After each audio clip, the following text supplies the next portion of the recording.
Adam here with Wholesale Septic Supply. We've got some questions on float switches, what's normally open, normally closed, or pump up and pump down. So if your float switch, okay, is normally open, okay, it's a pump down. So most of the floats will say NO, and that means normally opened. A normally closed float switch will say NC, and that's a pump up float switch, okay? So on a pump down float switch, okay, which is a normally open float switch, or an NO, what happens is when the water level rises, the little ball comes and it closes the contact, okay? So then it is closed, all right? And it'll pump the water down to the desired level and then shut the pump off, okay?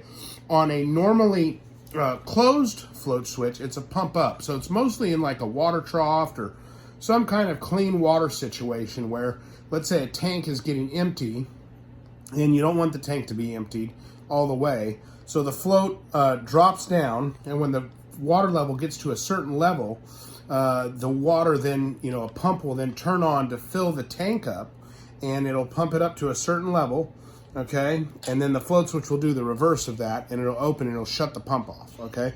So that's the difference. Your normally closed float switches, okay, your pump ups, are usually more expensive, okay? So that's basically the only difference. Now, and they can be advertised as normally open, and that equals a pump down float switch, or normally closed, and that is a pump up float switch. In septic applications, 99% of your float switches are going to be normally open or pump down float switches, okay?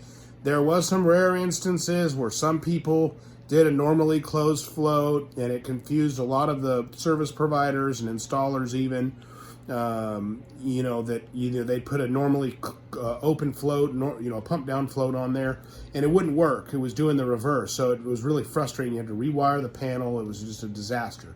So that manufacturer stopped doing that because a lot of people were irritated by it. So that's your differences on float switches. I hope that explains it for you and gives you a good understanding of what different float switches do, what the meaning does. Just remember, NO is the abbreviation for normally open, and that is a pump down float switch. NC is normally closed, and that is a pump up float switch, okay? Hope you have a great day. Adam with Wholesale Septic Supply.